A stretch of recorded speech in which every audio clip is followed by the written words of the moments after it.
Et oui, mesdames, mesdemoiselles, messieurs, je ne puis que vous dire encore une fois bonsoir et surtout bon début de semaine à vous.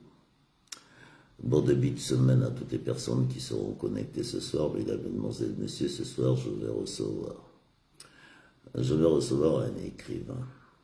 Je vais recevoir un écrivain, Monsieur Gaston Maougou. Vous savez que nous sommes à 3 semaines de l'élection présidentielle. Bienvenue encore une fois à toutes les personnes qui viennent de nous rejoindre du côté de ce direct. Vous savez que je suis connecté du côté de Facebook. Bonsoir à vous. Depuis le 16 janvier 2016. Une date historique pour moi, c'était le jour de l'arrestation du président Boukadia. Donc, je vais dire encore une fois au président Boukadia, un bon début de semaine à toi. Je sais que ce que vous avez subi a été difficile. Mais en 3 semaines de l'élection présidentielle, mesdames, mesdemoiselles, messieurs, comprenez que je ne puis me permettre de rester bouche cousue, comme on dit. C'est pour cela que, pour ce début de semaine, j'ai décidé d'avoir une discussion avec le professeur, cet écrivain, M. Gaston Maougou, qui est quand même à 152 bouquins. Alors, quand il m'a dit 152 bouquins, je me suis posé des questions. Si nous avons des Congolais qui ont pris le temps d'écrire 152 bouquins, je lui poserai des questions, il répondra à des questions, et juste après ces réponses, je donnerai mon analyse suite aux élections présidentielles qui arrivent au Congo-Brazzaville. Mesdames, Mesdemoiselles, Messieurs, encore une fois, bienvenue à toutes les personnes qui viennent de nous rejoindre du côté des Bakaches. Bonsoir à vous du côté de Brazzaville, bonsoir à vous du côté de Pointe-Noire, et surtout bonsoir à vous du côté de Lozi. Bonsoir, bonsoir, bonsoir, Mesdames, Mesdemoiselles, Messieurs. Vous connaissez la tradition de TikTok et surtout de Facebook. Je ne sais pas comment vous le dire encore. Vous savez, sur TikTok, le secret, c'est que pour ceux qui sont en ligne avec moi ce soir, la priorité, c'est déjà de partager à vos amis. Parce que nous allons écouter Gaston, le professeur Gaston. Non, je pense que c'est l'écrivain, mais de toutes les façons, il déclinera son identité. Il déclinera son identité et puis il nous dira exactement, nous allons l'écouter de toutes les façons.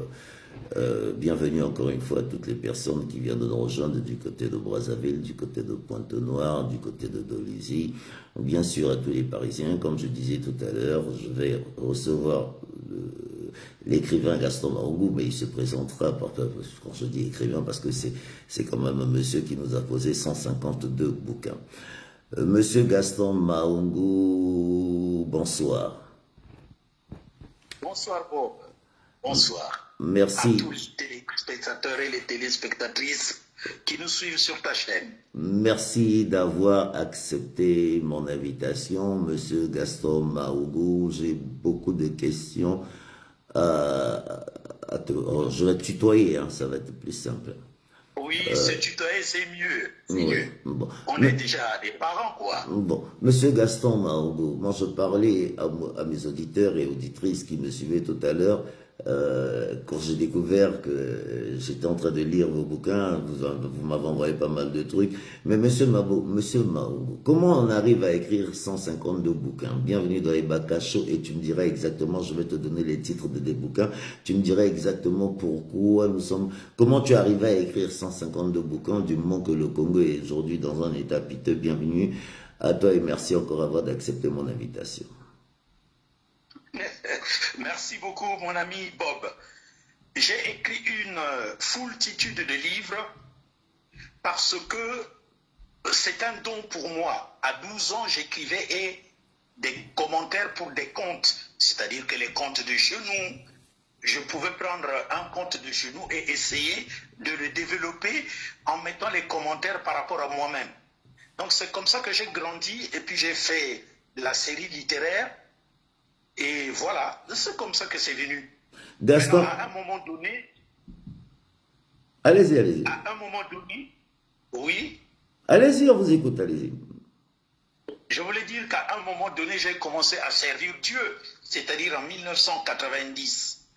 Et donc, dans mon service de Dieu, j'ai bien voulu mettre par écrit un certain nombre d'ouvrages.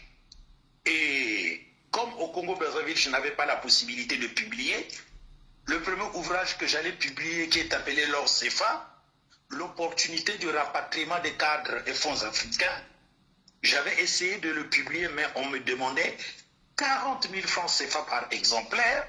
Bon, pour faire 4 000 francs CFA par exemplaire, il fallait publier 10 000. Donc, je n'avais pas les possibilités matérielles et financières pour faire la publication. C'est pour cela que, arrivé ici en France il y a 15 ans, j'ai publié un certain nombre d'ouvrages. Mon premier ouvrage fut Jésus-Christ est noir en 2011. La vraie, la fausse foi, toujours en 2011. Et après cela, ça s'est enchaîné avec les éditions et des livres. J'en ai publié 102 au total. Et puis j'ai créé une édition, Le Rétablissement, où j'ai publié près de 20. Et je publie actuellement avec Amazon. Vous publiez Vous publiez actuellement avec Amazon. Monsieur Gaston Maougou, pour ceux qui ne vous connaissent pas, vous avez fait vos études. Où, qui êtes-vous exactement, monsieur Maougou? Parce que ce sont 52 bouquins. Qui êtes-vous exactement? Vous avez fait vos études au Congo, vous avez grandi. Parlez-moi un peu de votre parcours. Vous venez d'où, monsieur Maougou? Moi, je viens du Congo. Je suis né dans les cataractes, à Kinanga particulièrement. Je suis père de famille, j'ai 4 enfants. J'ai fait mes études au Congo, mon lycée à Drapeau Rouge. En ces temps-là, c'était Drapeau Rouge, parce qu'auparavant, c'était Chaminade, et après, c'est redevenu Chaminade. Mais nous, c'est la génération de Drapeau Rouge.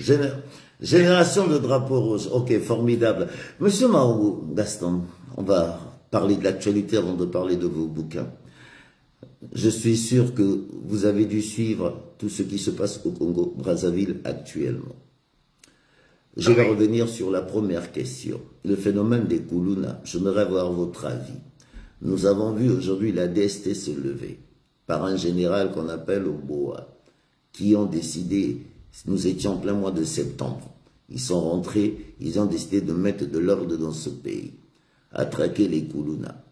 Aujourd'hui, nous avons vu que ces Koulouna-là ont été pris. Vous savez comment ça s'est passé. Monsieur Gaston, qu'est-ce que vous pouvez nous dire déjà pour tout ce qui s'est passé? Votre avis? Et je veux revenir sur la deuxième question, la réunion du PCT, le congrès du PCT. Et on va suivre mes questions. D'accord. L'opération Koulouna, pour moi, a été une opération, d'un côté, salubre pour la population. Cependant, la population ne comprenait pas ce qu'il en était, parce que chacun de nous a eu son avis par rapport à ce qu'il s'est réalisé sur le terrain pratique. Nous avons décrié l'opération Koulouna parce qu'il y avait des abattements, des tueries, des assassinats extrajudiciaires. Et cela n'était pas possible. Même si le président de la République l'a fait parce qu'il a des droits et des pouvoirs discrétionnel, il ne pouvait pas combiner et le pouvoir discrétionnel et l'élimination sommaire. Quel que soit le banditisme des Koulouna ou bébés noirs, il fallait toujours les arrêter et les trimballer devant un tribunal. Et c'est après jugement qu'on pouvait, n'est-ce pas, pouvoir voir qu'est-ce qu'il fallait faire avec. Car nous reconnaissons que le président de la République a lui-même dit que la DGSP est une unité bien formée. Alors, une unité bien formée qui se présente devant un Koulouna avec une machette, et ils ne vont pas pouvoir le maîtriser, le prendre vivant, l'amener au niveau de la justice pour que justice soit rendue. Donc, vous comprenez que c'est absurde qu'ils aient procédé ainsi. Personnellement, j'ai été contre cette opération dans la manière dont elle a été exécutée. Nous ne sommes pas contre l'opération, mais la manière dont l'opération a été exécutée est de la criminalité étatique. Donc c'est comme ça que personnellement, je considère ces choses et j'ai publié un livre intitulé « Opération DGSP Bébé Noir », dans lequel j'ai démontré que les gros bébés noirs ce sont ceux-là que la conférence nationale souveraine de 1991 avait décrié, c'est-à-dire ceux qui commettaient les 3000 exécutions politiques en temps de paix dans notre pays. Et ça s'est dégradé au fur et à mesure que les gens sont arrivés jusqu'au niveau de nous faire la guerre de 1993, de 1997, de 1998 à 2016. Pour moi, toutes les personnes qui ont occasionné les mortalités de notre population sont les premiers bébés noirs. Et les bébés noirs qu'on a abattus ne sont rien d'autre que la conséquence néfaste de cette politique qui a entraîné en ce que notre pays ait des milices politiques. Donc voilà ce que je peux dire en résumé par rapport aux bébés noirs. C'est une opération que je décris et de toutes les façons, moi j'ai dit que c'était un quadrillage politique que le général Oboa était en train de faire. J'ai fait un TikTok dans lequel je le soupçonnais être en mesure de faire un coup d'État au pays. Parce qu'il faut le savoir que moi, je ne suis pas d'accord avec les coups d'État, car les coups d'État ne vont pas arranger notre pays. Donc voilà l'avis que j'ai sur l'opération Zéro Koulouna. Les coups d'État ne vont pas arranger notre pays. Nous avons suivi le congrès du PCT, qui nous a coûté beaucoup de l'argent parce que je pense que ça s'est fait avec l'argent du contribuable. Quand vous voyez le PCT, parce que vous le connaissez, monsieur Gaston Mahongo, si vous êtes à 152 bouquins, je pense que vous avez dû écrire sur la politique congolaise. Monsieur Gaston Mahongo, un congrès qui se prépare, le PCT, parce que c'est le Parti congolais du travail, le premier parti de ce pays, qui a toujours géré les élections. Monsieur Mahongo, dites-moi un tout petit peu. Quand vous voyez ce congrès, en tant qu'intellectuel, qu'est-ce que vous pouvez répondre à toute cette population qui nous suit? Nous, comme nous sommes déjà près de 200 sur TikTok et pratiquement ça monte sur Facebook. Le PCT, qu'est-ce que vous pouvez nous dire, ce parti? Le 10e congrès ordinaire du PCT est un affront contre la population tout entière. Parce que des milliards ont été mis en action pour réaliser un congrès en réalité qui n'a pas besoin d'être fait parce que le pays n'a pas l'argent. Nous sommes quasiment en cessation de paye. Nous sommes dans des grèves de l'université Mariangwabi, des grèves des hôpitaux, des grèves qui se multiplient d'une manière crescendo. Comment voulez-vous que quand le pays n'a ni eau potable, ni électricité, on va prendre tout cet argent, le mettre dans un congrès ordinaire qui n'a même pas de sens. C'est une manière de récompenser les 2000 ou 2300 autorités du PCT pour les rendre fidèles ou malléables à la candidature du président Denis Sassou Nguesso. En réalité, il n'a même besoin de le faire parce que son élection qu'il va faire, il va le gagner d'avance et tout le monde le sait. Donc cette manière d'utiliser l'argent du contribuable est la description même de la caquistrocratie, c'est-à-dire l'incompétence politique du plus grand parti politique de notre pays qui, bon, disons, est aux anges parce qu'il a tout gagné, il a tout fait, toute l'administration. Et de son côté, tout le service public est détruit, mais il le prône toujours. Donc c'est une manière de narguer la population qui est dans une misère, une pauvreté, une indigence exsangue. Et nous avons supporté cela depuis vivre durement aujourd'hui pour vivre mieux demain. On nous fait des promesses et des promesses. Autosuffisance alimentaire d'ici à l'an 2000, chemin de l'avenir et consorts. Tout cela ne réussit jamais sur le plan pratique. Et donc je vois mal comment est-ce que un parti politique le plus grand qui n'a pas de concurrent, parce que les partis d'opposition sont mus dans son clientélisme, pourquoi faire tout cela pour narguer la population qui n'a ni quoi manger, ni projet, ni plan politique de création d'emplois, donc l'utilisation de l'argent qui n'existe pas? Non, c'est vraiment inconcevable. Et ça, je le dis à tous les Congolais, du nord au sud, de l'est à l'ouest et du centre. Nous ne sommes pas d'accord avec cette pratique politique dominatrice et tyrannique et qui se met à se gonfler, qui se met à s'enfler d'orgueil vis-à-vis des autres partis, pourtant qui sont dans son clientélisme, mais en réalité vis-à-vis de la classe moyenne et de la classe inférieure du pays qui souffrent de tous les maux. Donc franchement, je ne peux pas bien exprimer cela parce que tous les Congolais le savent. Les Congolais de toutes les tribus, les Congolais de toutes les contrées souffrent sans exception aucune. Et le parti politique congolais, le parti congolais du travail va se mettre à faire ce qu'il fait. Non, non, non. Franchement, nous ne sommes pas d'accord. Nous sommes les porte-voix des sans-voix. C'est le Congo qui, parce que je suis un auteur-écrivain, qui parle à la place de tous les Congolais que ce qu'ils font là, c'est de l'abus de pouvoir. Voilà, je vais répondre à Martin Zela qui me posait la question, c'est qui ce monsieur Martin? C'est monsieur Maungu, monsieur Maungu, Gaston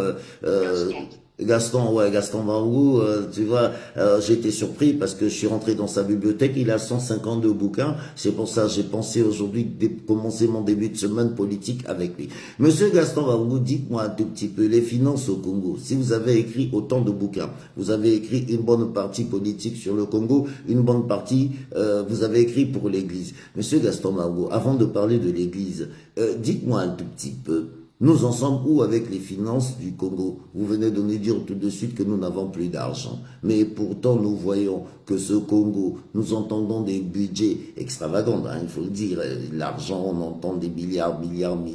Depuis 25 ans, on entend milliards dans les 14 milliards. Mais les 14 milliards là sont où? D'abord, les 14 milliards qu'on avait dit. Qu'est-ce que vous pouvez nous dire sur les finances du Congo, monsieur Gaston Maungu? La première des choses à propos des finances du Congo, c'est que nous sommes habitués, n'est-ce pas, chaque fois que le président Denis Sassou Nguesso est au pouvoir, particulièrement, il n'y a qu'en ce moment-là qu'il y a des booms pétroliers.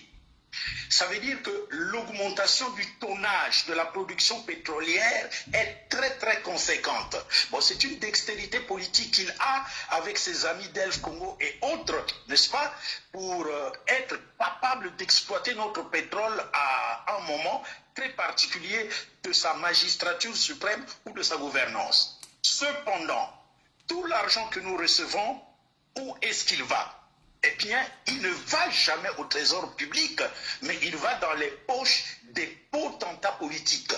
Donc, depuis 2002, notre pétrole a été hypothéqué jusqu'en 2030. Qu'est-ce que ça veut dire? Wow. Ça veut dire que la production de notre pétrole depuis n'est faite que pour rembourser la dette, n'est-ce pas, des exploitations qui avaient été prévues et que la Chine avait déjà donné l'argent. Donc nous vivons sous des dettes. Nous vivons sous des dettes à tel point qu'aujourd'hui nous sommes quasiment en cessation de paye. Tout le tonnage pétrolier ne nous donne absolument rien. Cependant, vous allez voir les gens comme les Jean-Jacques Bouya avoir près de 3000 milliards, n'est-ce pas, dans une banque chinoise. Et vous allez voir les autres, les Ondongo et consorts qui ont beaucoup d'argent exfiltré de notre pays dans les banques suisses, dans les paradis fiscaux, dans certaines entreprises, dans certains milieux de placement. À un moment donné, on se pose la question, pourquoi le faire ? Parce que tout cet argent-là qui est transporté de notre pays à l'étranger, quand ils vont tous mourir, parce que la mort arrivera, ne sera jamais récupéré. On a vu ça avec l'argent de Bongo, on a vu ça avec l'argent de Mobutu, on a vu ça avec l'argent d'Adiema. Donc l'argent que les potentats politiques déposent dans des paradis fiscaux ou des banques, dès qu'ils meurent, eh bien, ce sont ces banques, ces paradis fiscaux qui continuent de développer leur pays avec, parce que je ne sais pas trop comment ils font leurs dépôts et comment ils font leur succession. Non, la situation du pays est catastrophique. Ça se prouve par le fait qu'on ne parvient pas de payer les retraités. Ça se prouve par le fait qu'il y a des emplois où les gens souffrent de 92 mois. 92 mois sans salaire. Non, c'est pas possible. C'est vrai ça, 92? Oui, c'est vrai. Et la dernière, c'est quoi? C'est que la Cour des comptes, en 2022, a dépensé près de 3 000 milliards de francs CFA, n'est-ce pas, pour les soins de santé de 176 Congolais. Ça, j'ai suivi, j'ai vu le document. Et donc, le document ayant été établi par notre propre Cour de compte, nous démontre combien les gens sont méchants. Pourquoi? Parce que 15 milliards de francs CFA pour soigner une seule personne. 15 milliards de francs CFA, c'est déjà un hôpital qui est construit avec tout l'immobilier sanitaire et technique. 15 milliards pour soigner une personne. Oui, 15 milliards pour une seule personne. Ça, c'est la Cour de compte qui nous le dit. Ce n'est pas nous qui fabriquons, vous avez vu le document. Donc, nous vivons une époque où les secrets sont en train d'être déployés pour que le Congolais sache que le PCT, son président, le gouvernement, les généraux dilapident l'argent du pays. Or, en réalité, qu'est-ce qui se passe? Quand on vous dit que 15 milliards a été affilié pour l'évacuation sanitaire de M. X ou de Mme Y, en réalité, c'est peut-être 150 millions tout simplement qui ont été dépensés. Donc, vous faites 15 milliards moins 150 millions, les 14 850 millions reviennent dans la poche du ministre de la Santé, de la présidence et de certains hommes qui sont dans ce coup de vol de l'argent du pays. C'est comme ça que ça fonctionne. Donc, on va parler maintenant des 14 000 milliards. C'est parti où? Eh bien, c'est parti où? Alors que pour payer aujourd'hui les fonctionnaires, il faudrait que le FMI emprunte de l'argent à notre gouvernement. Mais où sont partis les 14 000 milliards? Si cet argent existait, il devait être placé dans la création des emplois. C'est comme cela qu'on dit que cet argent est pour les générations futures. Mais les générations futures, c'est des hommes et des femmes de notre pays qui naîtront, mais il faudrait bien qu'ils viennent trouver du travail pour que cet argent-là leur revienne. Il faudrait qu'il y ait de plus en plus la diversification de notre économie. Il n'y a pas que le pétrole, il n'y a pas que l'exploitation forestière. Bon, l'exploitation minière, n'en parlons presque pas parce qu'on est dans le doute, les réalisations ne sont pas bien faites. Il ne peut y avoir exploitation que s'il y a une bonne exploration. Or, tous les documents d'exploration de notre pays datent, je crois bien, des années 60 à 70. Donc, ce n'est plus trop possible de compter là-dessus. Donc, notre pays a toutes ces richesses-là, mais la gestion est chaotique. En tout cas, c'est à 10 000 lieues de la gestion de Alphonse Massamba Deba, qui fut le plus grand président gestionnaire dans notre pays. Donc, financièrement, nous sommes dans une mascarade économique. Financièrement, nous sommes en plein dans l'exfiltration de nos richesses financières pour un petit groupe de personnes qui se sucrent avec le président au pouvoir. Voilà ce que moi, je publie dans mes ouvrages dans ce qui concerne cette situation financière de notre pays. Monsieur Margot, on va revenir sur vos ouvrages, parce qu'il y en a quand même 152, nous avons tout le temps, c'est votre soir aujourd'hui. Mais Monsieur Margot, avant de parler de l'élection présidentielle 2026, nous avons vu cette rencontre de Djambala. Je ne comprends pas, les opposants, les candidats présidentiels et ceux qui étaient candidats, étaient à Djambala, soi-disant pour une... J'ai rien compris. Éclaircissez-nous un tout petit peu, parce que je pense que vous suivez, parce que je n'ai pu comprendre qu'il y a eu des candidats. J'ai vu l'UPADS là-bas, j'ai vu les... Bref, déjà l'UPADS, je me suis posé la question, qu'est-ce qu'il faut à Djambala, parce que c'est quand même l'opposition. J'ai vu encore d'autres opposants. Quand vous voyez ce genre d'image, Monsieur Gaston Maougou, en tant qu'intellectuel, en tant qu'écrivain, qu'est-ce que vous pouvez nous dire? On est nombreux là aujourd'hui en train de t'écouter. Quand vous voyez, je ne parlerai pas de mascarade, comme vous dites, mais quand vous voyez l'opposition, à trois semaines de l'élection, ils se retrouvent à Djambala, tous en train de se laver les mains, et pourtant ça va être les candidats qui vont se retrouver face à eux pour essayer de voir qui va être le prochain président. Qu'est-ce que vous pouvez nous dire dessus, monsieur? La concertation de Djambala est une mangeoire. C'est-à-dire que toutes les personnes qui vont se présenter... Mangeoire, allez-y, monsieur Mangou. Allez-y. Mangeoire. Ils vont là-bas, à Djambala, pour aller prendre leur partie de finances pour qu'ils se couchent. C'est comme ça qu'on le dit, comme au jeu de cartes, pour permettre de pouvoir accompagner le cœur tranquille, le président à faire son 5e hold-up politique et électoral. Mais ça a toujours été fait avant chaque élection, en fait. C'est une manière de dire, bon, écoutez, calmez-vous, hein. Je ne voudrais pas qu'il y ait, après la proclamation de l'élection, qu'il y ait des remue-ménages, voici votre enveloppe, allez-y plaider pour la paix dans le pays, parce que moi je suis l'homme de paix. L'homme de paix est donc qui fait la guerre dans notre pays, point d'interrogation, alors que nous connaissons très bien qui fait la guerre dans notre pays, et que c'est le PCT et son président qui font la guerre dans notre pays.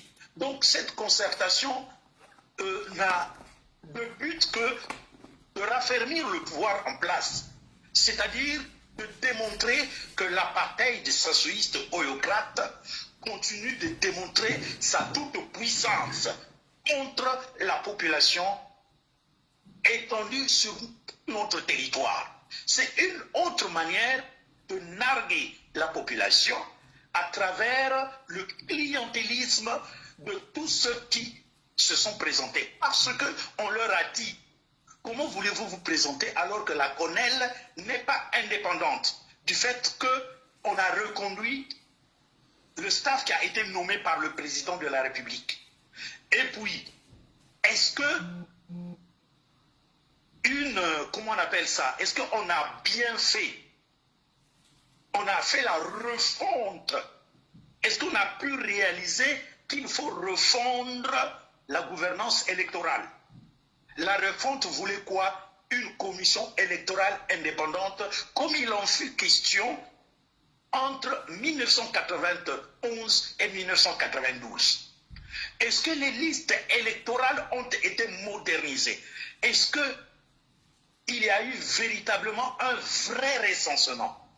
Et puis, personnellement, j'ai produit un livre intitulé « Pacte de non-ingérence électorale des forces armées congolaises ».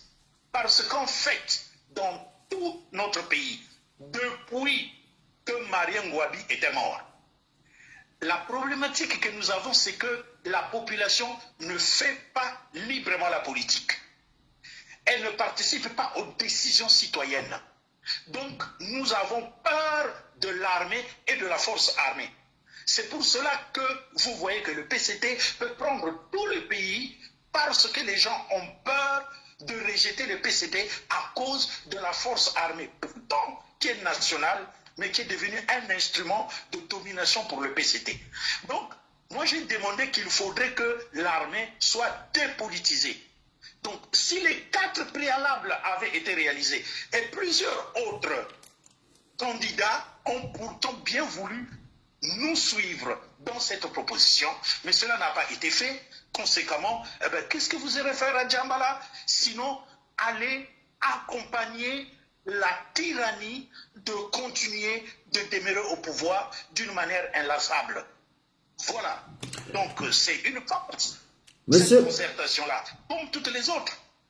Monsieur Gaston Mahongo, vous pensez pas que tout ce vacarme que nous sommes en train de vivre aujourd'hui, c'est parce que vous êtes absent, vous, la diaspora, vous, les intellectuels, vous qui avez été, vous qui êtes parti du pays, qui redevint un tout petit peu quelque chose à ce pays, pourquoi vous n'arrivez pas à vous organiser avant qu'on parle du tribalisme? Pourquoi autant de divisions? Pourquoi vous, ces intellectuels, pourquoi aujourd'hui autant de divisions que vous n'arrivez pas tous à s'asseoir en tant qu'intellectuels, trouver des solutions? Je parle de ça parce que j'ai vu ce comportement depuis 97, Magenta.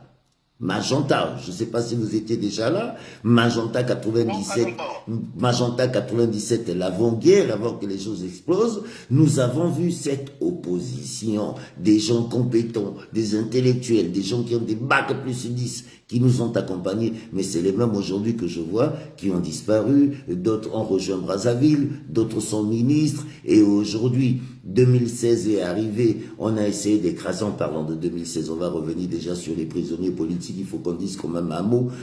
Qu'est-ce qui se passe? Pourquoi vous n'arrivez pas à vous asseoir? Bienvenue Gaston Mahongou. Pour ceux qui nous suivent, c'est Gaston Mahongou, l'écrivain, 552 bouquins. Écrivain, c'est pour ça que je dis Motamael, Motachikandengona. Je vais lui poser toutes les questions que j'ai envie de poser et il va répondre. Monsieur Mahongou, qu'est-ce qui se passe? Pourquoi vous n'arrivez pas à vous asseoir? Il y a toujours ces histoires des Bakongo, des ceci, des Bateke, des ceci, des Vili, Vitumi, la guerre du poule. Qu'est-ce que vous pouvez nous dire? Pourquoi notre génération n'arrive pas à trouver une solution?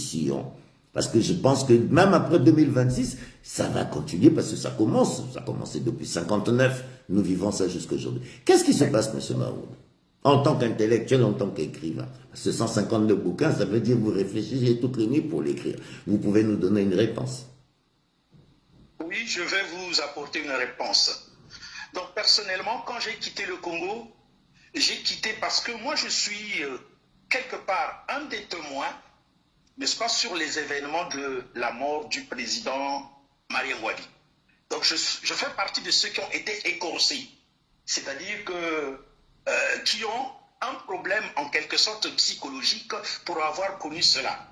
Parce que j'avais une proximité avec la famille Mumvuka. Moi j'ai grandi au 53 de la rue Makotopoko.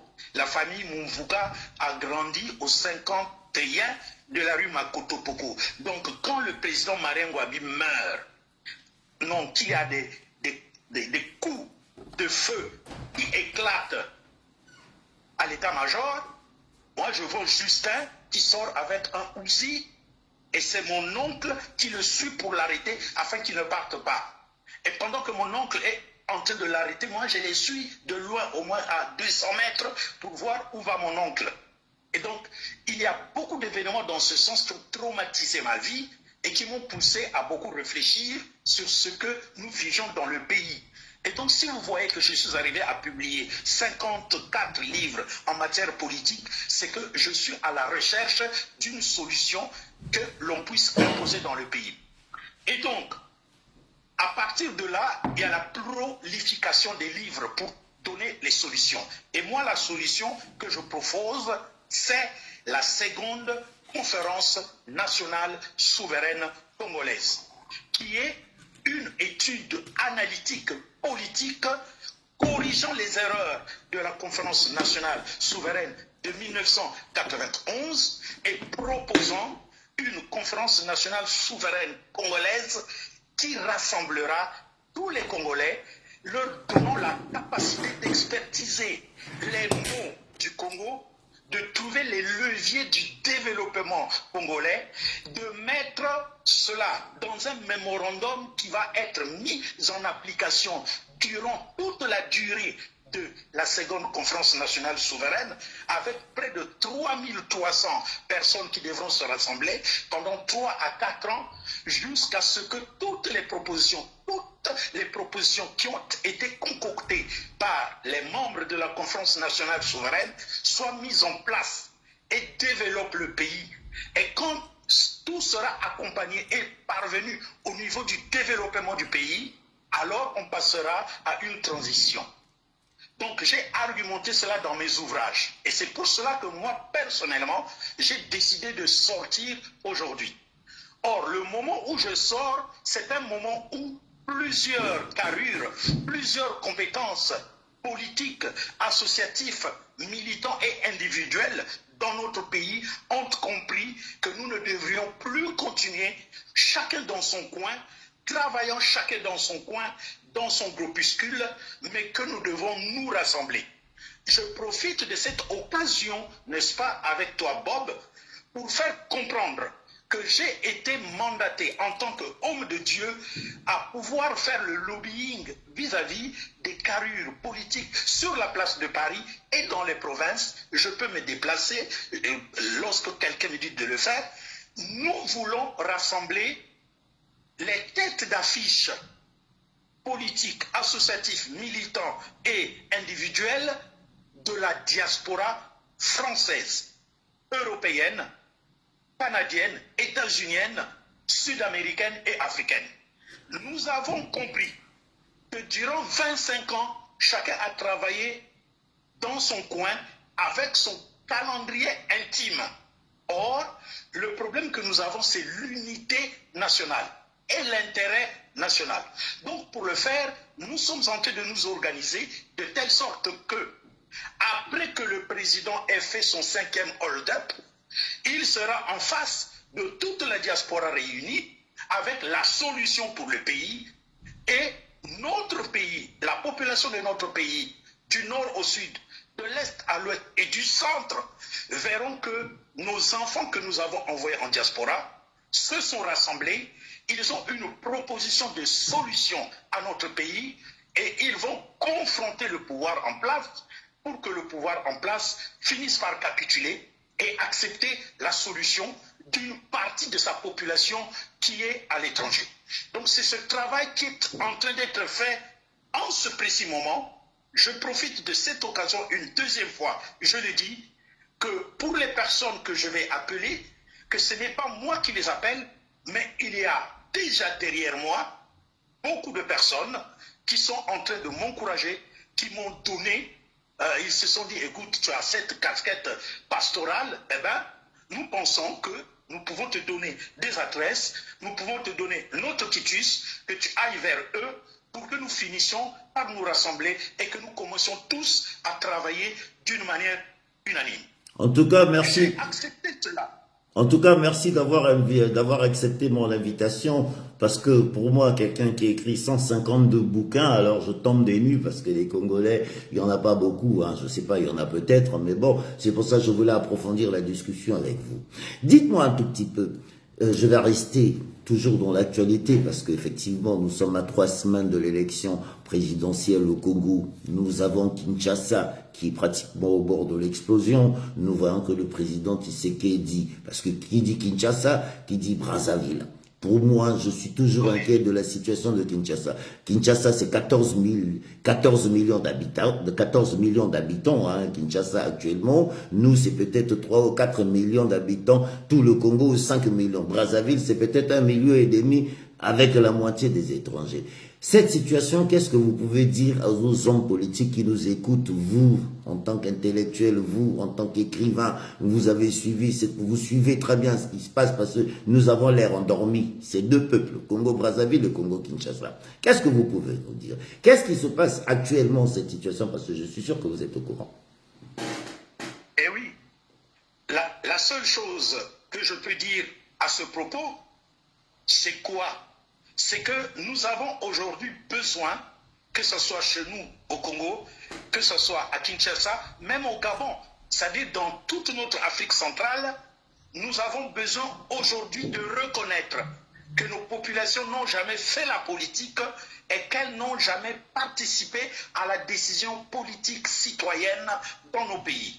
C'est ce qui a fait que nos administrations soient tellement corrompues, mal gouverné, injuste, intolérant, baignant dans une impunité implacable, que le développement économique ne marche pas de pair avec le discours politique de nos présidents de la République. Donc dans nos pays, il n'y a que nos présidents de la République qui font la politique. Parce que nos assemblées, nos sénats, nos gouvernements, nos hauts fonctionnaires, nos armées ne font qu'écouter une seule personne. Or, dans notre sagesse bantoue, on dit qu'un seul doigt ne peut pas laver nos figures. Eh bien, c'est ce qui se passe dans nos pays. Seuls nos présidents font la politique. Tous les autres ne sont rien d'autre que des atalakou.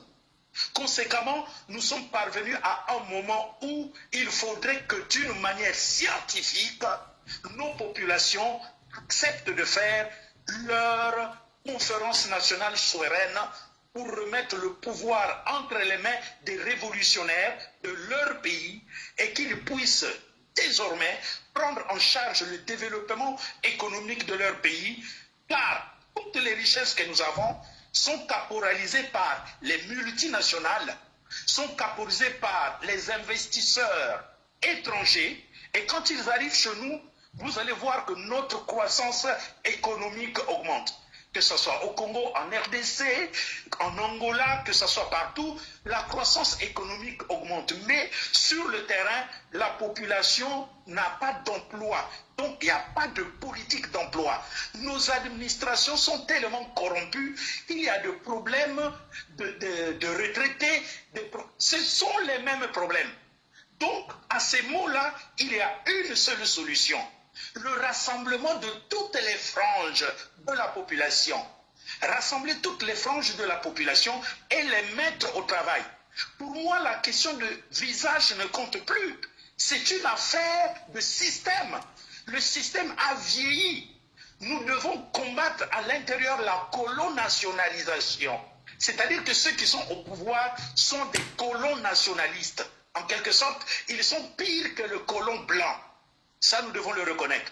Et donc, nous devons tourner notre face vers le président de la République, vers les institutions, de telle sorte que nous les remettions à leur place et que l'administration soit assainie, même si elle ne sera pas assainie à 100%, déjà à 50%, c'est un souffle, une bouée de sauvetage pour nos pays, alors qu'on doit foncer.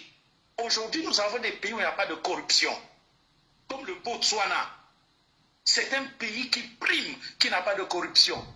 Ils ont beaucoup de diamants, ils en sont au point de pouvoir extraire leurs diamants et transformer leurs diamants. Le Botswana, c'est 2 millions d'habitants, juste à côté de nous. Ils ont réussi à le faire. Alors pourquoi nous, les autres pays, comme la RDC, le Congo, le Gabon, la République centrafricaine, tout ça, nous ne pouvons pas rassembler nos populations? Si l'économie ne marche pas, c'est parce que nos dirigeants n'ont pas de plan de création d'emplois et ils divisent la population en tribalisme pour qu'ils puissent continuer de cavaler seuls, mettant en danger leur propre tribu, parce que les autres tribus vont penser que ceux qui sont au pouvoir, ceux qui sont de la tribu de ceux qui sont au pouvoir sont bien, alors qu'en réalité, quand nous regardons, un Mboshi souffre autant qu'un Papembe, un Mboshi souffre autant qu'un Makwa, un Mboshi souffre autant qu'un Lari, un Mboshi souffre autant qu'un Badondo, un Bakamba. C'est ça qui se passe en réalité. Donc eux-mêmes sont prisonniers. Alors, il faut taper du doigt là-dessus. Il faut dire, monsieur le président, vous avez tellement fait du mal, surtout pour nous, c'est 42 ans, nous allons changer le système, et voici la proposition que nous faisons. Nous allons tous travailler pour cela, pour que le peuple ait quelque chose à se développer. Sinon, eh bien, nos pays vont être envahis par la Chine. Écoutez-moi très bien. Car quand vous devez beaucoup d'argent à ces puissances-là, regardez ces puissances-là venir. L'Ukraine a été envahie. Le Venezuela, on a pris le président, on l'a amené pour le juger aux États-Unis. Donc, ces choses-là sont en train de revenir en force. Il n'y a qu'un seul exemple qui puisse nous aider. Qu'est-ce que les pays asiatiques qui étaient colonisés par la France, qui étaient colonisés par l'Angleterre? Ah oui, moi je me rappelle, je me rappelle sans te couper, Gaston, je me rappelle en 75, à l'école de la Poste, on donnait 25 francs pour envoyer en Chine. On échangeait ça avec des petits livres rouges, 25 francs pour aider les Chinois. Nous, au Congo-Brazzaville, à l'époque, en 75. Nous avons aidé la Chine en construction. C'est pour cela que leur ambassade est telle qu'il est. Donc, vous comprenez que c'est une affaire nationale.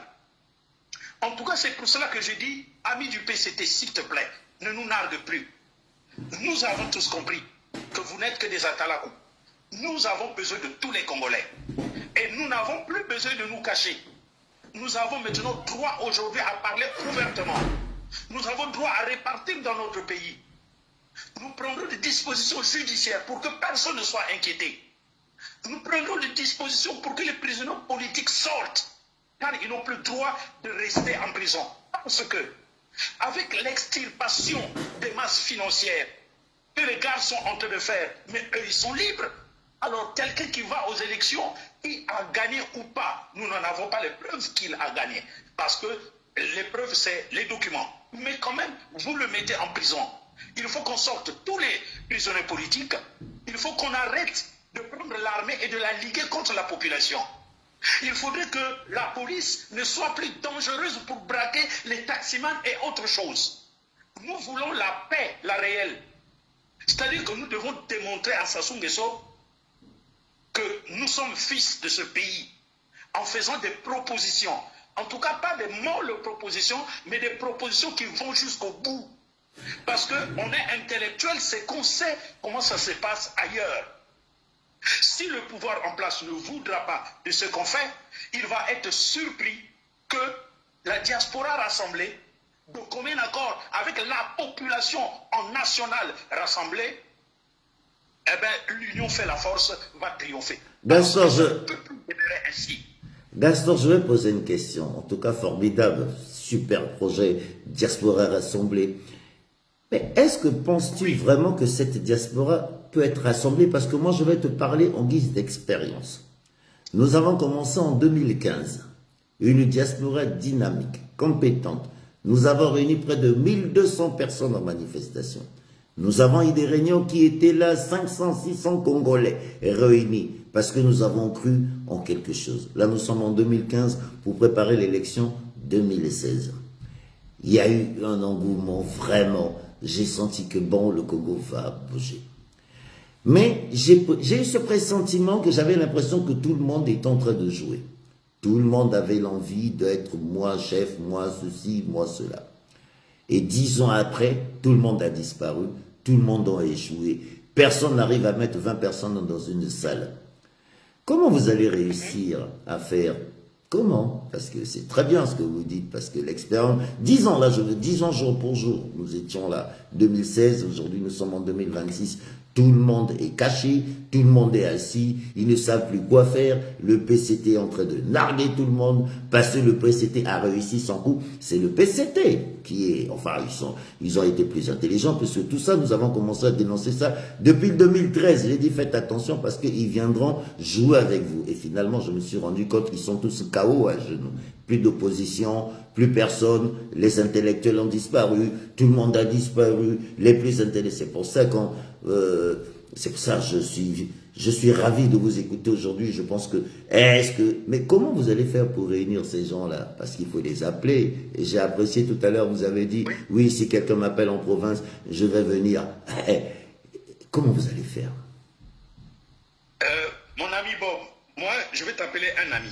Merci. Parce que tu me permets de m'exprimer. La politique en diaspora, moi, je l'ai commencé en 2015. Ah, comme moi aussi, 2015, donc nous sommes dans la même année. On y va, gars, je t'écoute. Oui. En 2015, lorsque nous étions rassemblés quelque part là, n'est-ce pas, avec Makomé qui venait un peu, je crois, de la Suisse, tout ça, dans ce mouvement de Makomé là, nous étions rassemblés. J'étais là, j'ai vu Makomé arriver devant moi. J'ai suivi. Bon, je ne sais pas si tu étais à ce rassemblement. À ce rassemblement, j'ai dit à Makomé, nous ne savons pas quelle est la nouvelle que vous nous avez apportée. Mais la situation telle qu'elle se passe à Brazzaville est très préoccupante. Moi, j'ai été avec des hommes, parce que j'avais assisté à une réunion qui s'était passée la veille dans le bureau d'un avocat de François Hollande. Je lui ai dit, est-ce que vous pouvez sortir du présidium, on va désigner des hommes et des femmes qui vont vous remplacer pour mener la lutte que nous sommes en train de mener là. Ils ne m'ont pas écouté. À la fin, ils ont fait, ils prenaient des noms. Je suis parti pour faire inscrire mon nom parce que je m'étais présenté comme serviteur de Dieu. Je crois sur une quarantaine de personnes, on faisait passer la feuille par-ci et par-là, et à la fin, la feuille est arrivée à mon niveau alors que j'étais là vers le président. J'ai regardé tous ceux qui faisaient ça, je me suis dit, waouh, c'est encore des gamins politiques. Bien, à cette même époque, j'étais en train d'écrire à mon général Intel. Bien, à cette même époque, j'ai écrit l'égarement de la diaspora.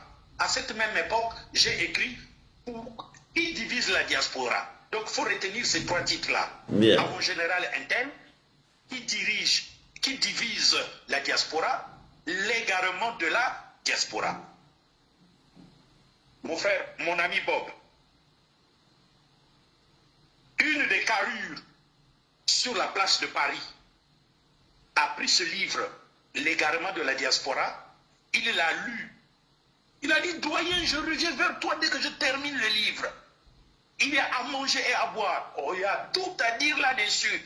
J'ai vu des choses dans lesquelles je me reconnais. Si on avait fait ces choses-là que tu proposais en ce temps-là, nous ne serions pas où nous sommes aujourd'hui. Mais dans égarement de la diaspora, qu'est-ce que je proposais? J'ai dit, moi je propose la seconde conférence nationale souveraine. Donc il faut que nous commençons par une conférence nationale diasporaïque ici en France. Et nous allons en faire faire. Donc j'ai mis tout un système pour le faire faire à la fois ici en France, au Canada, aux États-Unis, au Brésil. Et on a divisé l'Afrique en 5 groupuscules. Le Maghreb, l'Afrique de l'Ouest. Donc il y a un système que j'ai travaillé là-dessus. Il ne reste plus qu'à dire, faisons-le. Mais pourquoi je le fais? Je ne le fais pas en tant que Gaston Maoumou, mais je le fais en tant que Congolais. En tant que Gaston Maoumou, c'est 152 ouvrages. Ça, c'est mon challenge. Mais quand j'écris pour le Congo, c'est pour le Congo. Bon, je suis homme de Dieu. C'est une chance que j'ai de la part de Dieu et d'être prolifique comme ça. C'est parce que c'est Dieu qui m'ouvre l'intelligence. Je suis un don. Monsieur Gaston Maoumou, Monsieur Gaston Margot, parce qu'il y a beaucoup de gens qui viennent rentrer là. Il faut comprendre, vous êtes qui exactement? Vous êtes écrivain, vous êtes pasteur, vous êtes prêtre, vous êtes qui exactement parce qu'il y a quelqu'un qui me pose la question sur TikTok. Comment vous appelez, pasteur Maungu, monsieur l'écrivain, professeur? C'est quoi exactement votre titre actuellement, monsieur Maungu? Il faut m'appeler prédicateur parce que je prêche l'évangile. Prédicateur. Il faut m'appeler écrivain parce que je suis écrivain. Il faut m'appeler homme politique, bien parce que je suis bien homme politique. Voilà. Bon, d'une manière, comment on appelle ça? Appelez-moi formateur professionnel d'adultes, parce que je suis un formateur professionnel d'adultes. J'enseigne le français aux Rwandais, aux Zambiens, aux Anglais, aux Russes qui veulent s'intégrer dans la société française. C'est ça que je suis un formateur professionnel d'adultes. Formateur professionnel d'adultes. Tout à l'heure, je viens, il y a le président Boukadia qui me dit, qui est en train d'écrire là, il dit restauration de l'État. Voilà, ça c'est des débats que j'ai beaucoup eu. Déjà, qu'est-ce que vous pensez de monsieur Boukadia? Restauration de l'État, je pense que vous connaissez l'histoire de monsieur Boukadia. Si vous pouvez dire un tout petit mot. Est-ce que vous avez déjà contacté monsieur Boukadia? Parce que bon, je pense que il est temps pour 2026 que chacun de nous commence à prendre ses responsabilités, de prendre son téléphone, de s'appeler. Déjà, monsieur Boukadia, qu'est-ce que vous en pensez? Pourquoi vous vous associez pas? Pourquoi vous vous asseyez pas ensemble? Pourquoi vous discutez pas ensemble? Il est là, il vous écoute. Ah si, je me suis associé avec monsieur Boukadia. Je suis allé vers lui et lui aussi il est venu vers moi. Nous avons un programme commun. Quand je dis il y a des gens derrière qui me disent, qui m'ordonnent d'aller, c'est les Boukadia. C'est eux qui me disent de le faire. Donc, lui, actuellement, il a un programme très chargé, mais il est dans la marche. Ce sont les vieux, ce sont les aînés dans cette chose-là. Je vous le dis, ça va prendre du temps, peut-être 1 mois, 2 mois, mais nous nous rassemblerons. Parce que, avec Topessa, on va y voir la restauration de l'État. C'est de cela que moi aussi je parle. Donc, je ne suis pas le seul. La restauration de l'État, c'est la même chose que ce que je suis en train de dire. Et vous allez voir que quand on va prendre la documentation de Boukadia et la mienne et d'autres documentations, eh bien, ce qui était difficile hier sera facile aujourd'hui parce que chacun de nous a eu son recul depuis les échecs passés. Nous sommes des hommes, on apprend en reculant. Je te dis, hein, si mon frère Boukadia n'était pas chargé, moi je serais parti à Chartres. Mais nous sommes en contact. On parle sur le réseau WhatsApp. Et donc, il faudrait déjà que la population se rassure que la chose est en marche. Parce que c'est notre pays. La diaspora est une partie du pays. nous sommes en train de travailler, quoi que ça puisse lambiner, mais le nom que tu as sorti, oui, M. Boukadia est en train de m'écouter, je lui ai écrit, il m'a écrit, je l'ai appelé, il m'a répondu, il m'envoie des WhatsApp, je lui envoie des WhatsApp, donc nous sommes en communion. Les choses sont en train d'avancer. Nous sommes en communion. Nous sommes en train de faire avancer les choses. Nous sommes en communion, les choses sont en train d'avancer. Monsieur Gaston Maoulou, moi j'ai beaucoup de questions à vous poser parce que si vous avez 152 ouvrages, c'est que vous savez, vous êtes au courant de beaucoup de choses. J'ai un sur TikTok qui me pose la question, les problèmes de passeport. Passeport, qu'est-ce qui se passe? Pourquoi nous n'avons plus ce document? Les Congolais sont en train de trimer. Les Congolais n'arrivent plus à sortir de chez eux. Pourquoi plus de passeport? Donc déjà, comment faire pour avoir... Parce que c'est un sérieux problème. Nos étudiants ont des problèmes. Les renouvellements des cartes de séjour aujourd'hui pour avoir... Et beaucoup aujourd'hui perdent leurs emplois, surtout avec la politique française aujourd'hui que nous sommes en train de vivre actuellement. Vous savez de quoi je parle. Je ne vais pas parler de la politique française. Mais qu'est-ce qui se passe? Comment? Les passeports. Les passeports. Comment trouver une solution pour ces enfants? À propos des passeports. Oui. À propos des passeports, je vais commencer par te dire que moi-même je suis bloqué parce que mon passeport est au pays, il n'y a pas de carton. Bon, ben voilà, un sujet. Voilà. Mon passeport à moi est bloqué. Aujourd'hui, les internautes qui me disent pourquoi tu ne viens pas, eh bien, allez dire, je le dis à tout le monde, je ne descends pas au Congo parce que mon passeport est bloqué. Bien, mon passeport est bloqué. Donc, je l'ai payé 120 € ici. Je me suis fait enrôler. Le passeport est parti à Brazzaville. Et il était mis en quarantaine. J'ai payé 40 000 francs pour qu'il sorte de la quarantaine. J'ai encore payé 100 000 francs. J'adore ce pays-là. Pour qu'il soit cartonné. Et il n'y a pas de carton. Pourquoi? Mais parce qu'on a régularisé près de 4 000 de nos étudiants là. Donc aujourd'hui, il n'y a pas de carton. Pourquoi il n'y a pas de carton? En fait, les cartons sont faits en Allemagne. C'est une société qui les fait. Un passeport, il coûte 15 €. Un passeport écoutez bien. coûte 15 €. Écoutez. Vas-y, monsieur Mao, un passeport coûte 15 €. Donc quand on dit il n'y a pas de carton, ça veut dire quoi?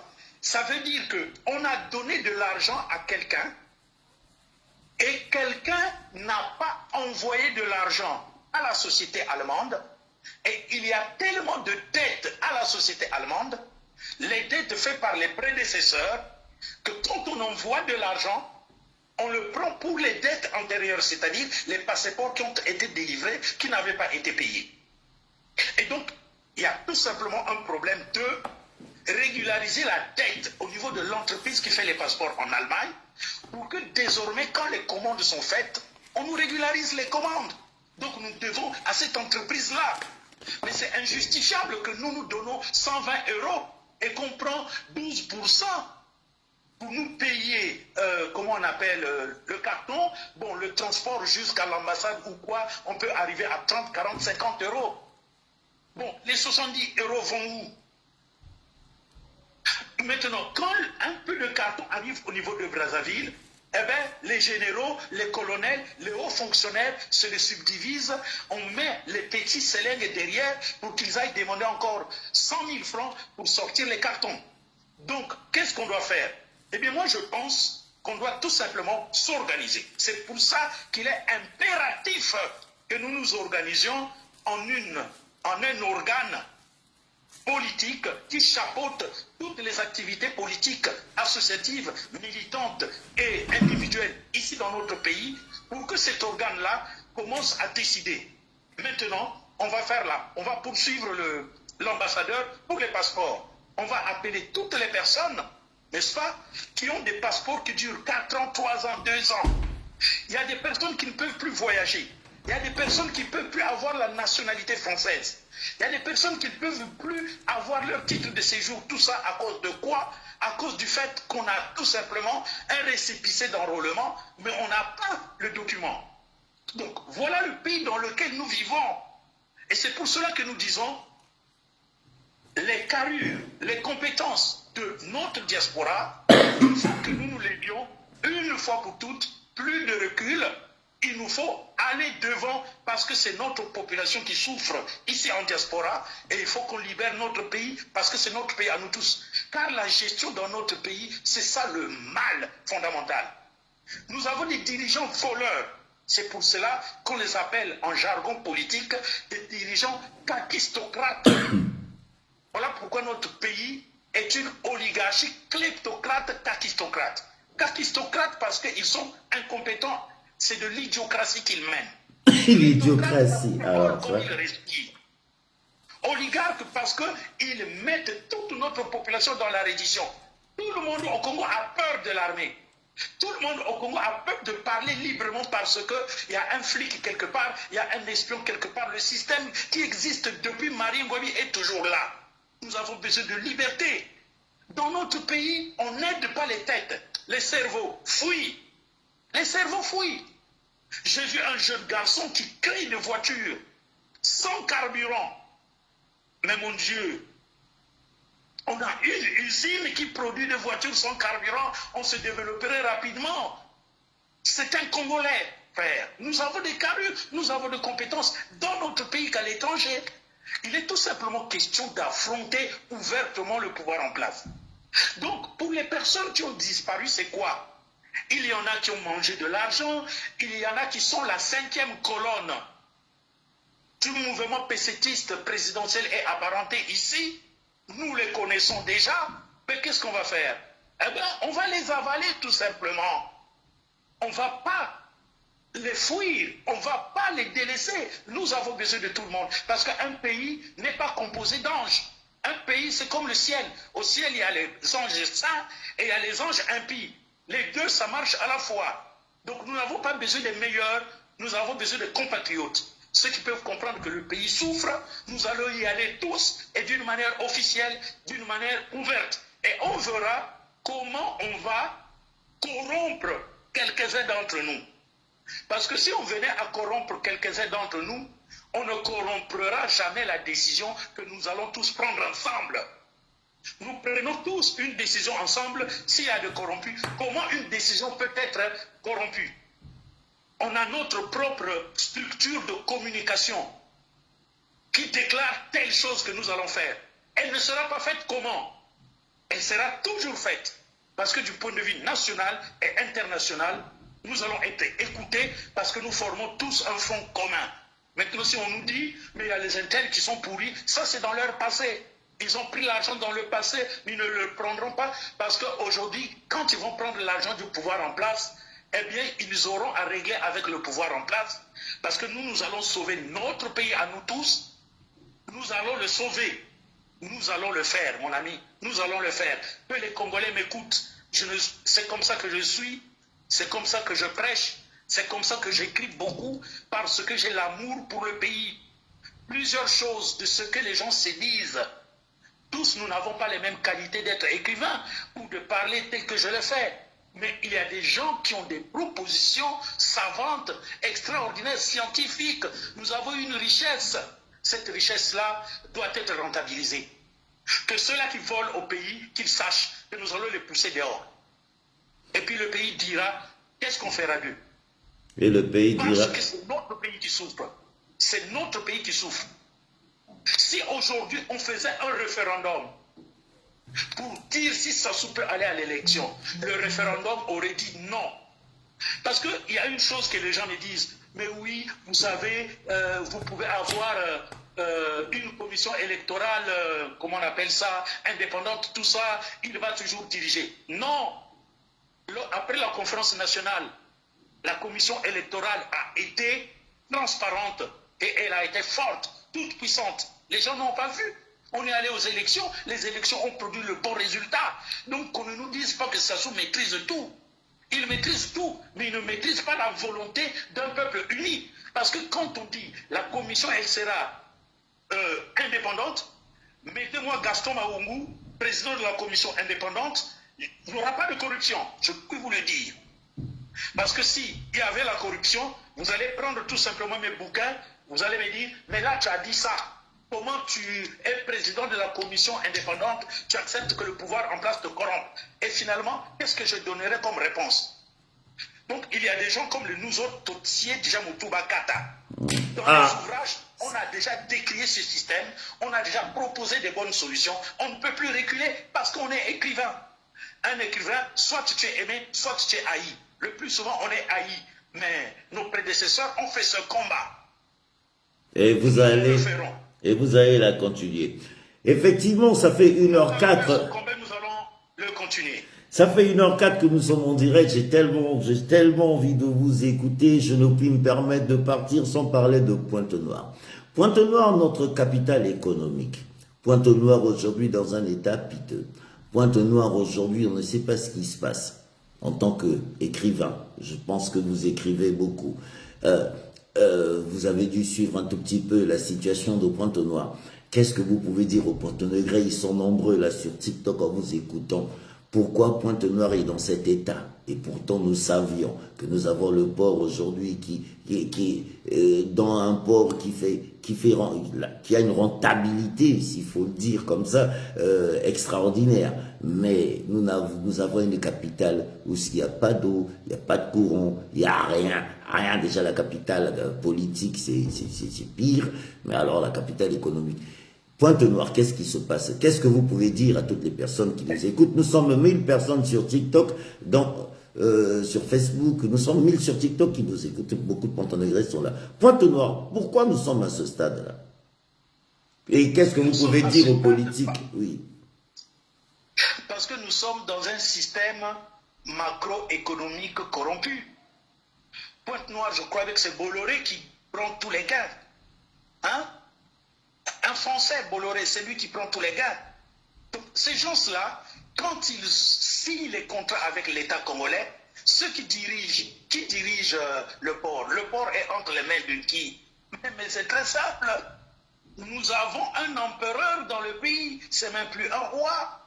Parce que ces structures-là qui produisent tellement de l'argent, tout va à la présidence de la République. Si tout ne va pas à la présidence de la République, pourquoi la présidence de la République ne tape pas du poing pour que Pointe-Noire qui fait entrer par la douane toute cette richesse, n'est-ce pas, pour nous et les pays qui sont enclavés? Mais comment se fait-il qu'avec cette richesse-là, les villes sont Pointe-Noire est aussi délabrée que Brazzaville? Donc, les grands travaux, Bouya, il fait quoi? Mais vous le savez, Bouya, c'est près de 3000 milliards en Chine dans son compte personnel à lui. Ce n'est pas un compte de l'État congolais. 3000 milliards. Bouya. C'est pour ça que Bouya a voulu faire un coup d'État avec le général Boboa. Le coup d'État, c'est quoi? C'est Bouya. Hein? Donc, il vole tout l'argent de notre pays.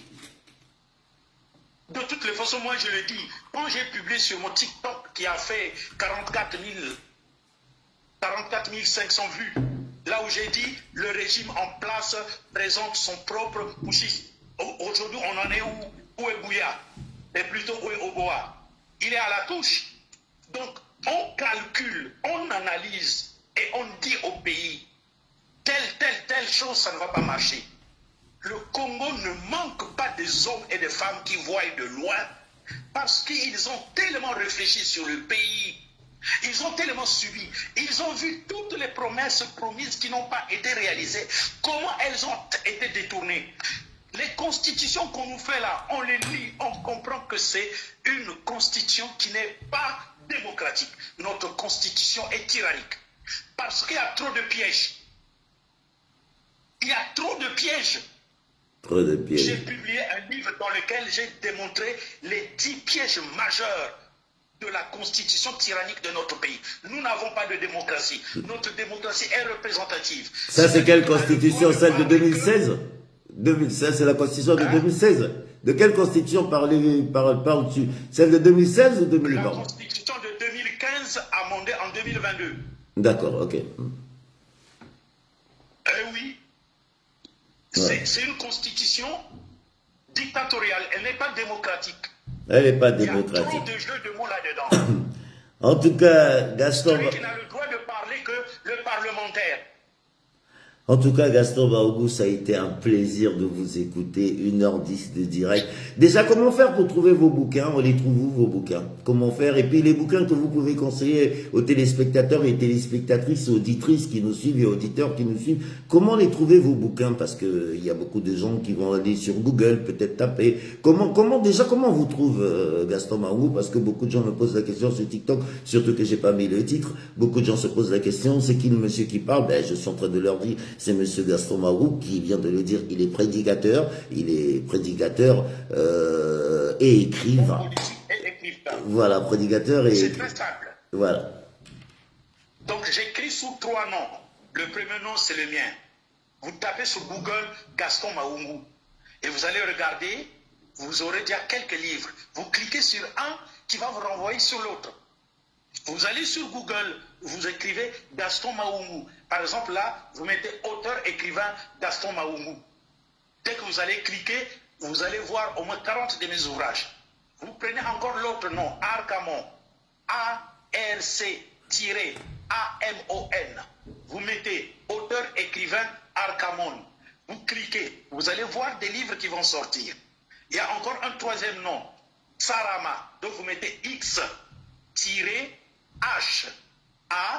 espace A-R-A-M-A-H. Sarama.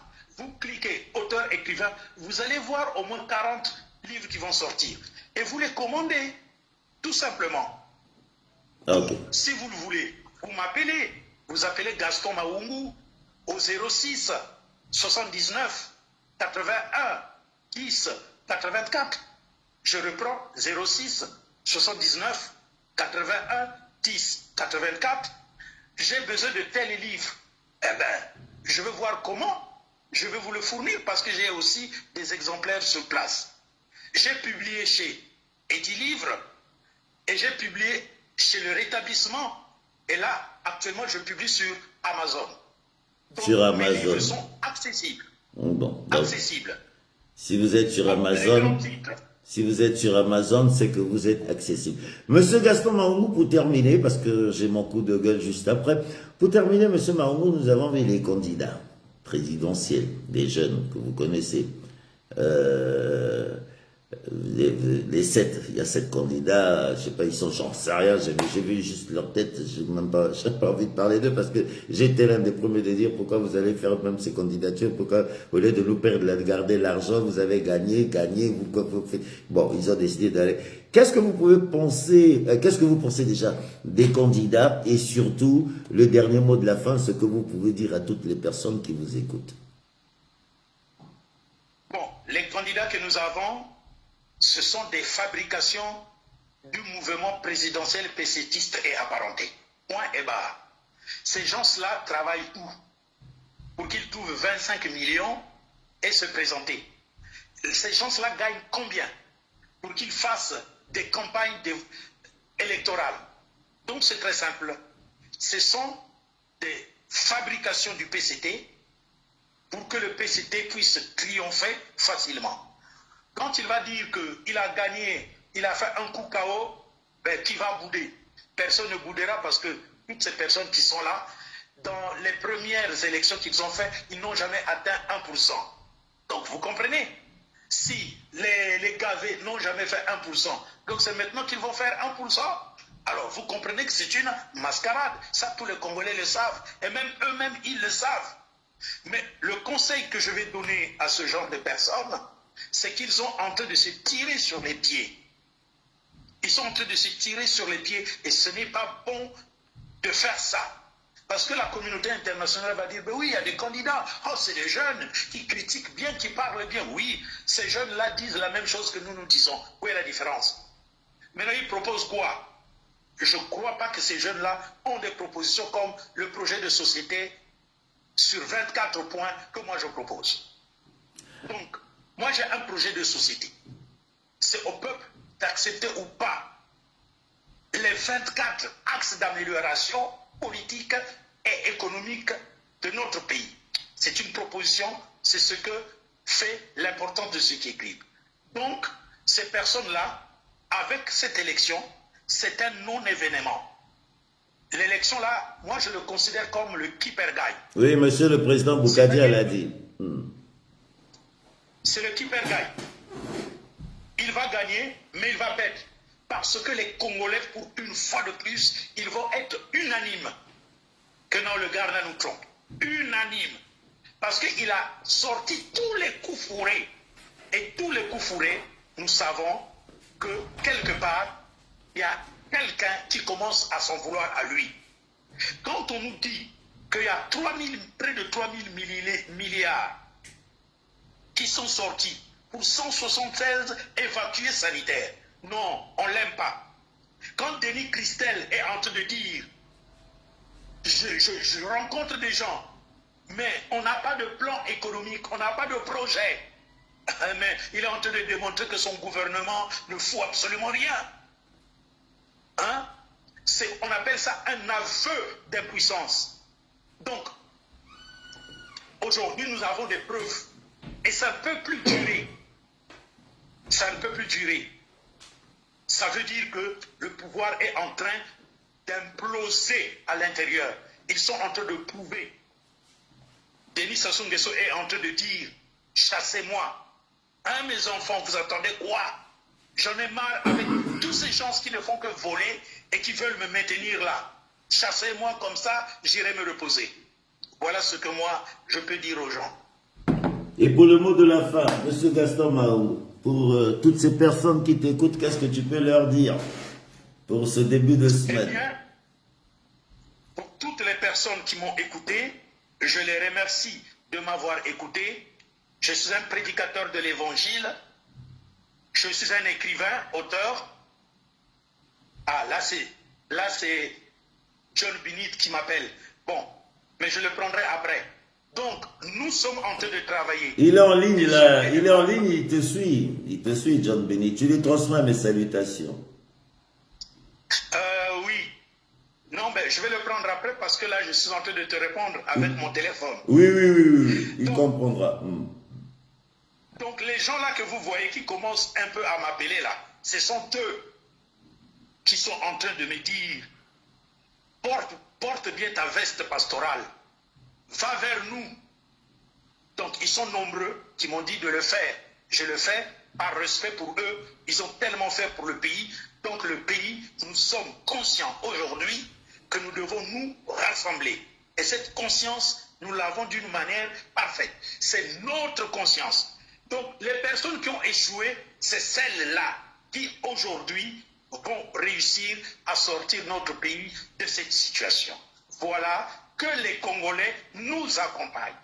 Qu'ils nous accompagnent lorsque nous viendrons vers eux. Parce que cette organisation aura besoin d'un recensement de tous les Congolais qui sont à l'étranger, aura besoin de beaucoup de choses à réaliser. La société civile doit se lever dans toute la splendeur de ses missions en tant que société civile. Et c'est cela qui va impacter notre pays. Donc, voilà le travail que nous sommes en train de faire. Le travail que, ce que nous appelons au pays les vieux manoirs, c'est-à-dire Basala Kala. Voilà, ils se sont tous réveillés. Ils ont pensé qu'il faut un renouveau dans le combat. TikTok, voilà les problèmes de TikTok. TikTok me signale, là, on n'a rien dit encore, vous êtes en train de me signaler. Les gars, tapotez sur TikTok. Je vous demande juste de tapoter, ça va être réglé. Attendez, je vais régler ça. Tapotez sur TikTok, vous connaissez la règle de TikTok. Vous aussi, vous êtes là en train de me regarder, vous savez très bien, il y a juste à tapoter pour que ça marche. Monsieur Gaston Mahou, ça a été un plaisir pour moi. Encore une fois, merci d'avoir accepté mon invitation. Nous sommes pratiquement près de 1200 personnes sur TikTok pour 5000 j'aime et 40 personnes. Je pense que si toutes ces personnes-là pouvaient aujourd'hui se retrouver derrière tout un Congolais, derrière chaque Congolais, nous pouvons atteindre les objectifs politiques pour essayer de voir un tout petit peu ce que nous pouvons apporter dans ce pays, à moins que vous avez encore quelque chose à rajouter. Je n'ai pas quelque chose à ajouter, sinon vous dire que c'est moi qui vous remercie, mon ami Bob. Désormais, on est des amis parce que j'ai été content de pouvoir parler à 1200 Congolais qui ont suivi en direct. Eh bien, le mot de la fin, c'est que qui nous aide, nous tous, pour que nous tous, nous allions vers nous tous et que nous puissions changer ce pays avec une nouvelle détermination, parce que nous voulons donner un souffle nouveau au combat de la diaspora. Un souffle nouveau au combat de la diaspora. Merci, monsieur Gaston. Merci. En tout cas, le plaisir est pour moi. On reste en contact. Et puis, comme vous savez, je suis à la disposition de toute cette diaspora. Merci encore une fois. Moi, je suis là pour mon coup de gueule. Mesdames, Mesdemoiselles, Messieurs, bienvenue encore une fois à toutes les personnes qui viennent de nous rejoindre du côté du direct le plus extraordinaire, le 92.2, votre animateur Bob et Baka, comme j'ai l'habitude de dire, bon début de semaine à vous. Bon début de semaine à vous, vous savez que nous sommes à quelques semaines de l'élection présidentielle au Congo-Brazzaville. Bon, vous savez ce que je pense de cette élection. Mais sur ce, je vais juste vous dire une chose. Nous sommes une génération, aujourd'hui, nous ne pouvons plus tolérer certaines choses. À notre âge, regardez quel âge nous avons.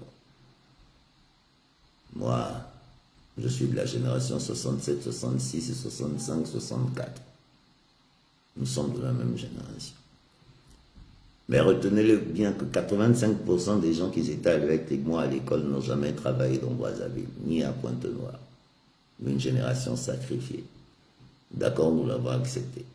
Mais nous allons accepter aussi le sacrifice de nos enfants. Et nos petits-enfants.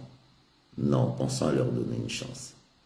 C'est inacceptable ce désordre que vous êtes en train d'emmener.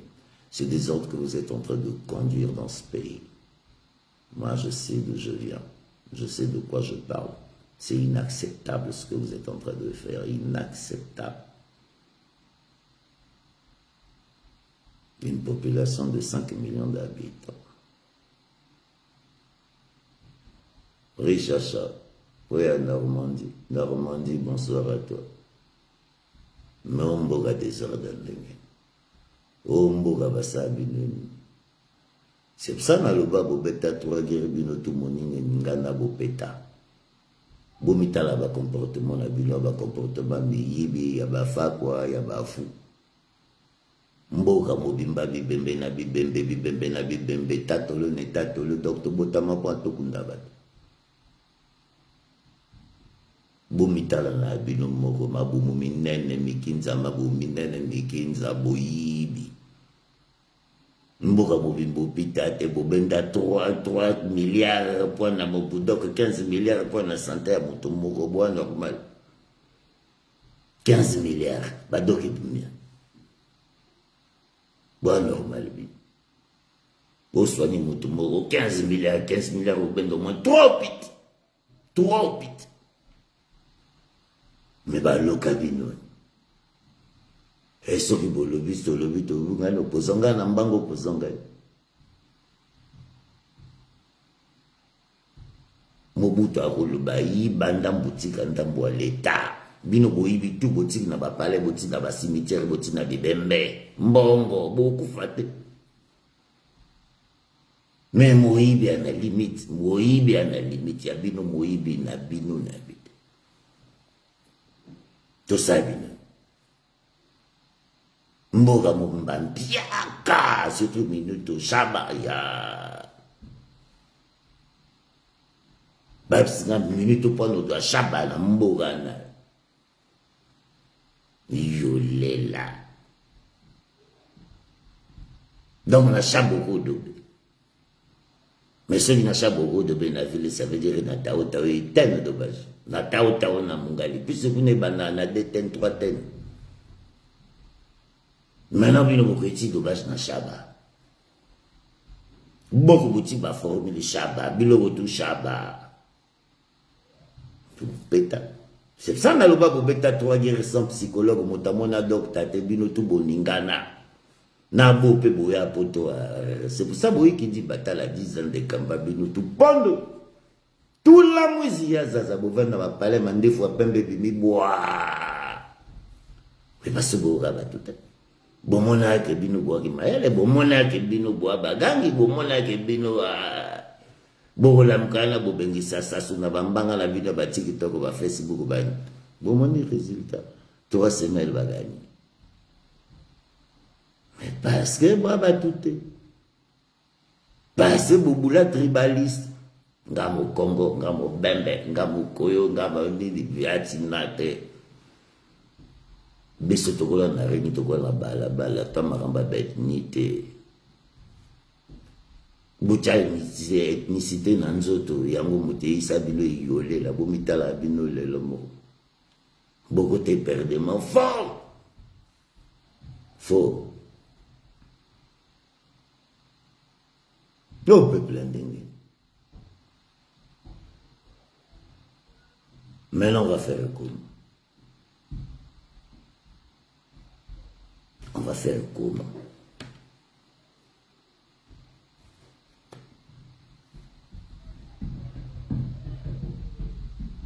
Mboka mobimba baja mutu na se makolikolo baja mutu na se makolikolo mboka kote perdre ma frère bato ba peta moyibi na moyibi balamuki bamelaka tramador na bangi donc bon mélange bana 15 ans 16 ans et beau kama babimisa bato ba machete bakata bino ka miyibi donc boko zele silente ala ngake bandeli Passez mon colo banana ba hotel bana botiki mpiaka ba famille mpiaka mama mpiaka papa mpiaka muga mo mpiaka na limite mokolo mpiaka matela bango mutu tramador e mati mbonge mati bange mati pimbo e mati bugo beta masasi ba ho yakara ba ho e boyaka na mbokana parce bo sakala bo modi ke binu bo bimba gangi movuka abato mboka mobimba kumvuka si ko beta meko bino to bokoma bashido kabakala bo moni bashido beaucoup fati mboka mobimba shido kanga maître yani l'herba ka maître bakindi ya bino maître ka c'est pour ça bokoma bino tout la police ka korendo iba la police a papa la bisaki na ba maître police aïe na mutu, police na chic, na tête. Inspecteur.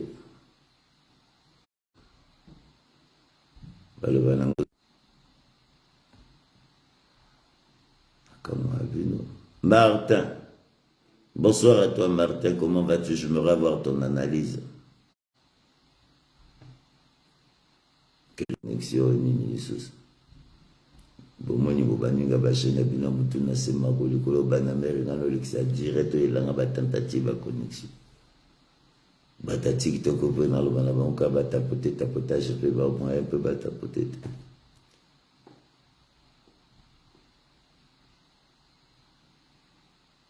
Bonsoir à toi Gisle, battez la famille Gisle. Est-ce que Mbogana bonne semaine à toi à droite. Bonne semaine à vous. Melengambonda. Mesdames, Mesdemoiselles, Messieurs, moi je suis ouvert. Je suis ouvert. Attendez, je vois 6 personnes. Ah non, ça c'est les followers. Donc voilà. Ben, mesdames, Mesdemoiselles, Messieurs, j'ai passé un excellent moment avec vous. Je vais dire combien 1h30 de direct. Une fois sans musique, waouh, parce que moi j'aime bien faire passer ma musique parce que pour le moment ça me fait du bien quand je m'éclate avec vous. Nos rendez-vous musicaux, vous le savez, ça sera pas, mais le lundi pour moi c'est politique, mardi, mercredi c'est politique. Et je reviens dans la musique en fin de semaine pour vous faire plaisir dans la bonne musique de K-Jazz.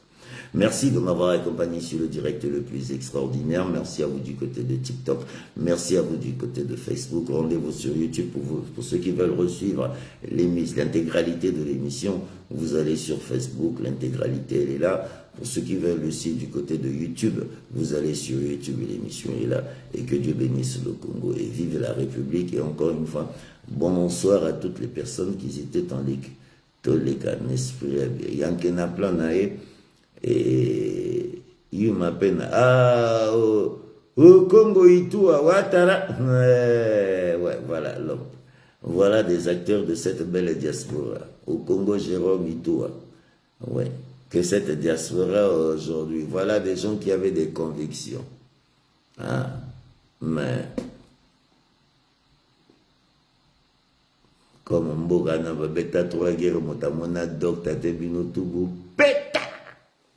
Boto bomona bibembe bomona bobi bokati mutu na bino isala.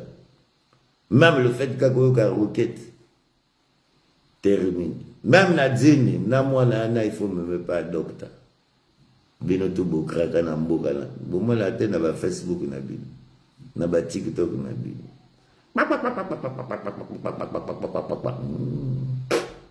Tina kwani tina. Ngana kebisa libino lèvre na bandaki. J'ai dit ne faites pas comme moi. Mais mingi bomoni le labo kimba fo. Basi na bino bali kwa bokoti pondo bokui mimpiaka. Ngana na bino kabeko. To le gana esprit. Yanke na plan na.